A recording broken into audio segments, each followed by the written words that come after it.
Third episode already. Hello, guys, and welcome to GiGlee Magazine podcast.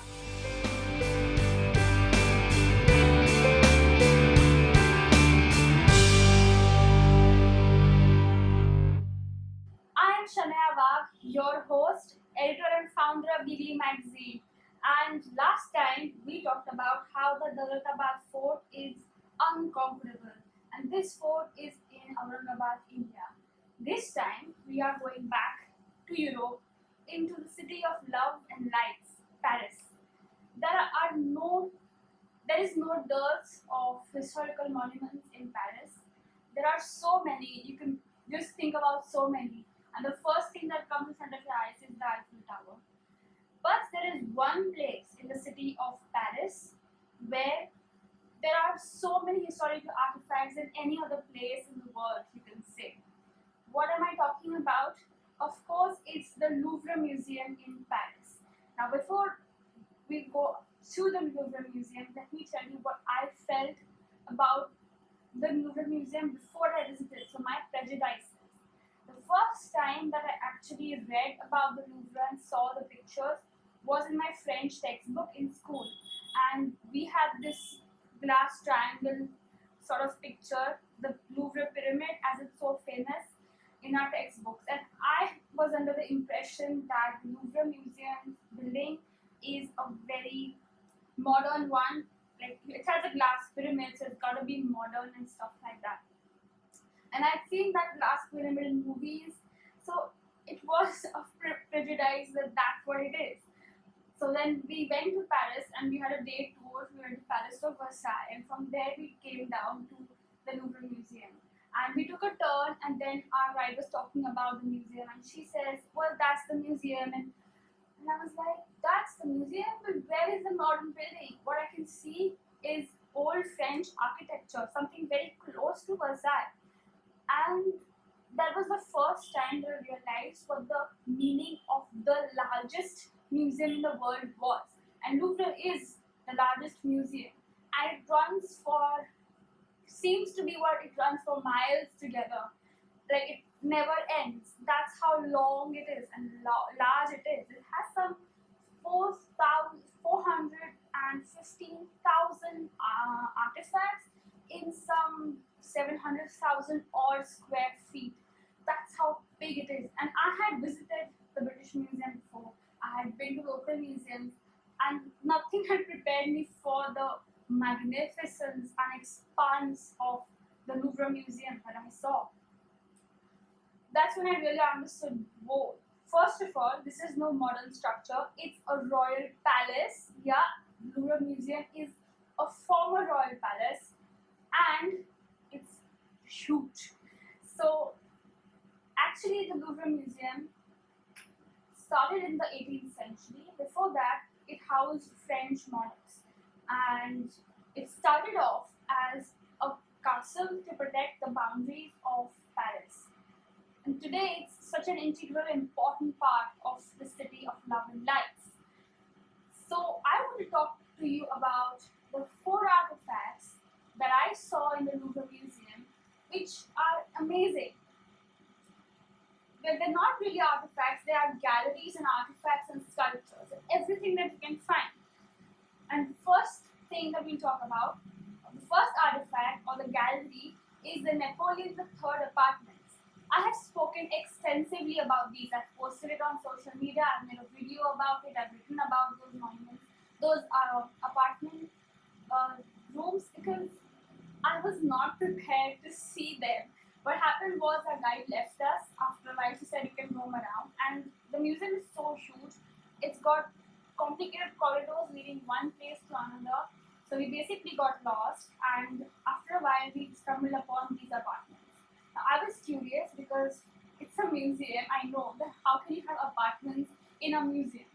And we ended up in the Richelieu wing with the Napoleon III apartments, and they were opulent and grand and lavish. What I mean by that is it was Baroque architecture, you can say, mixed with the Palace of Versailles. It was huge. The first room was a state drawing room, and they had a humongous chandelier which was just tears dripping from it, and surrounding it was gilded gold ceilings and frescoes, and underneath was plush red velvet chairs and seats and all of that. And it takes you a while to just take it all in because you are walking through a royal palace. It's a museum, but yeah, it's my favorite kind of museum where you walk through a royal palace. I love museums which have old buildings and have maintained the interiors as well as it's supposed to be. Well, that's aside. The standing here, just looking at it is whoa, it's amazing. It's opulent, it's lavish, it's luxury at its premium. From these rooms, you walk to the dining room, and personally, I love these rooms. The dining table is long, like you expect it to be for a state dining room, and they have the room is actually having black panels which have gilded golden design on it, and it looks posh and classy. And above the dining table, a well laid out dining table with crockery, you have three chandeliers, which are beautiful, but not as big as the ones you'll find in the state drawing room. State drawing room has one which is huge, probably the largest I have seen. And I have been to Buckingham Palace, so that's saying something. Then we went. There are other rooms as well, and then there is the bedchamber. And what I'd like to mention in the bedchamber is that it's got a royal bed. What I mean by a royal bed is that what I've heard about the royal bed is that generally royal beds have got multiple mattresses and they are so soft that a royal would only understand what it's like to sleep in one. And apparently, as some legends I've heard, is that if you put a peanut in a mattress and or a pebble, a royal will actually understand that there is something underneath. So that's a part. But this bedchamber rather has the royal bed. It has a fence, a small short fence, and that's it. What actually would happen is when Louis XIV had his levee and coucher ceremonies, when he went to bed and woke up in the morning, he retired to this bed, and his companion would sleep on the other side of the fence. That is what the custom was in those times. So the king was never left alone. I've also heard that that was not the actual bed of the king and he had a separate chamber, but I'm not sure about that. That was about the Napoleon III apartments. You have to see it to believe it. They're that wonderful. Like I've never seen anything more opulent, if I have to say that. The next artifact that we talk about is, you can't call it an artifact again, it's the Paris Meridian. What do you mean by that? Well, have you heard about the Greenwich Meridian time, what we call as GMT? Well, if you go back to 200, 300 years, it is surprising to know the world didn't have a time which they compare other countries by. So today what we say is, okay, I live in this country, this is my time, you live in that country, that is your time. Imagine if it had separate timings across the world. You'll never be able to communicate properly with the other person across the world from you, and that's what we thrive on today. At that time, 200, 300 years ago, was when international trade was booming because Europeans came to Asia and Asian goods were transported to Europe. All of that was taking place. So you needed to know what the time was and how things would work between Europe, between Asia, and all across the world. And in the 19th century, I think it was something like 1884, in an international conference, they decided that it would be the Greenwich Meridian time, which would tell the world the actual time, like we do today. But the French, the Parisians especially, had their own thinking. So there was a man called François Arago. This man, he started this concept of the Paris Meridian, or the meridian that passes through France. And they followed this meridian till 1911. So when the world decided to follow GMT, the French said no, we will be following our own time. So they were using this time till 1911, and it was only then that they changed over.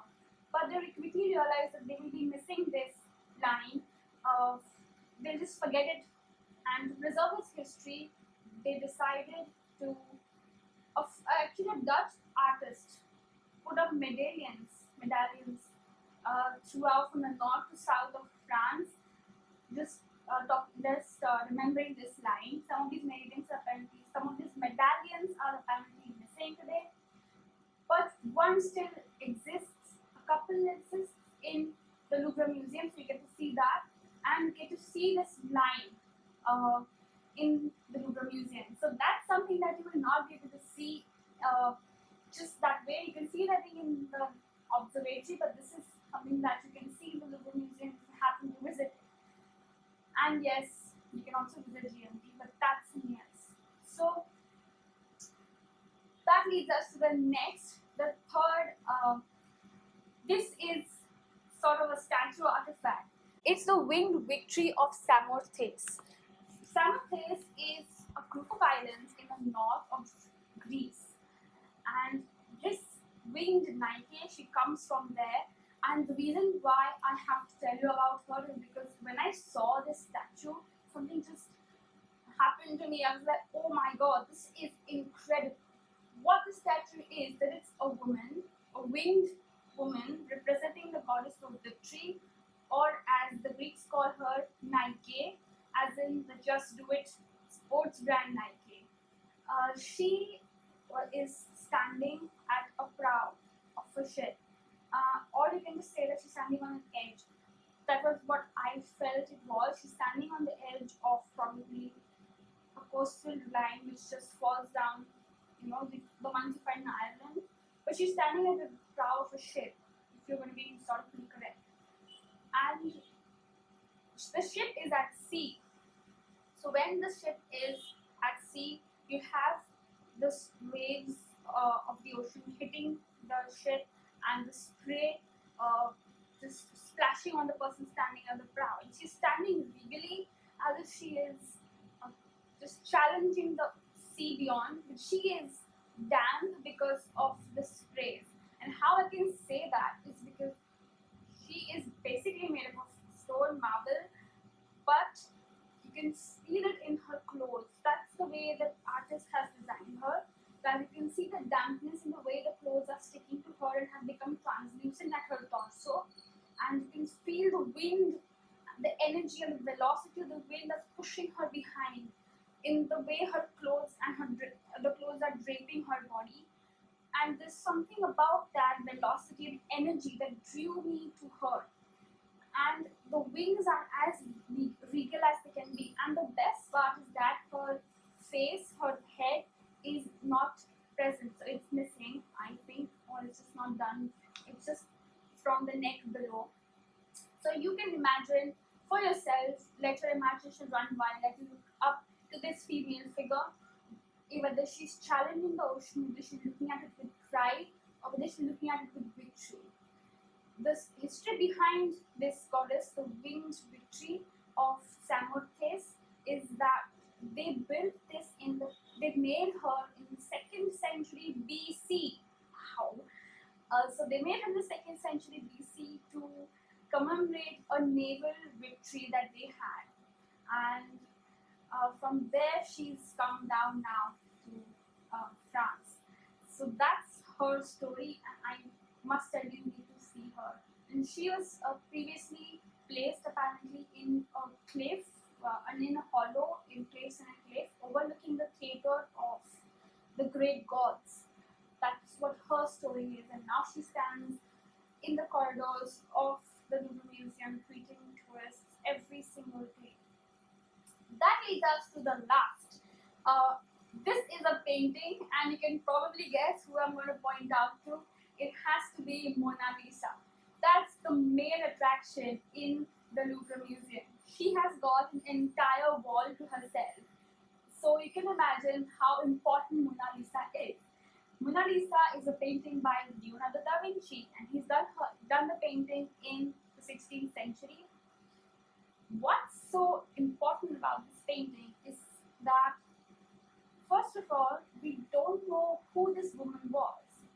We think that she was a wife of a Florentine cloth merchant, and there is no account of who asked him to paint her, or from what inspiration he had for painting her.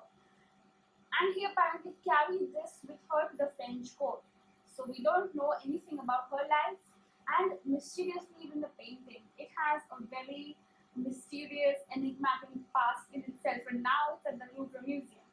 Apparently, recently, this hall where the Mona Lisa was placed was under renovation. Now she's put back in her place, and they've started a new queuing system for viewing the Mona Lisa. Previously, everybody used to just huddle close to the wall which had her. So she was just there in front of you.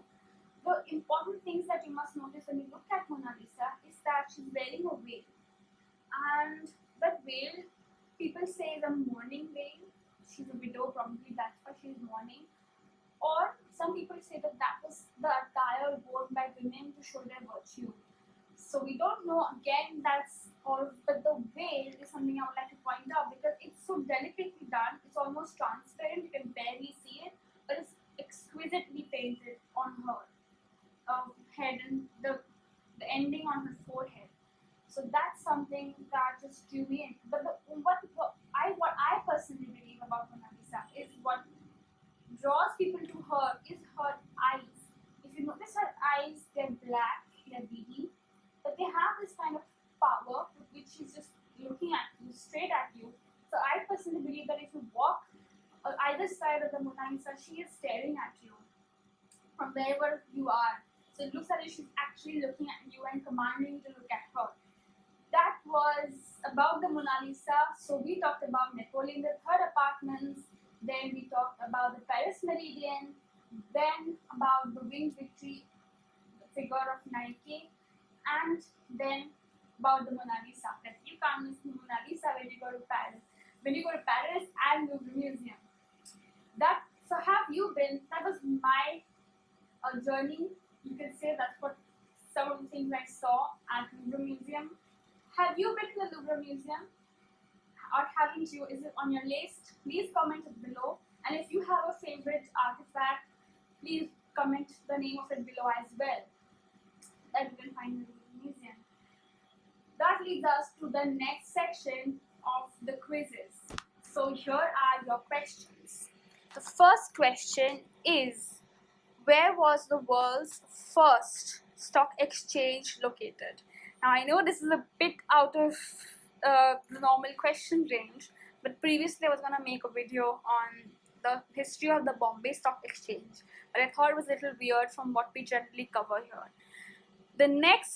So the first question was, where was the world's first stock exchange located?